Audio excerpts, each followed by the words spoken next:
तस्मै नारायणायति समर्पयामि। अच्युतं केशवं रामनारायणं कृष्णदामोदरं वासुदेवं हरिं श्रीधरं माधवं गोपिकावल्लभं जानकीनायकं रामचन्द्रं भजे।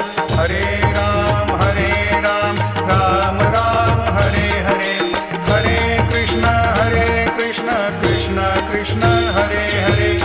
श्री गुरुदेव दत्त।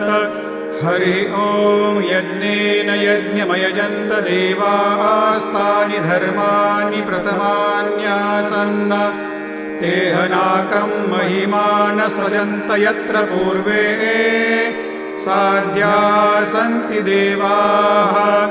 ॐ राजाधिराजाय प्रसह्य साहिने नमो वयं वै श्रवण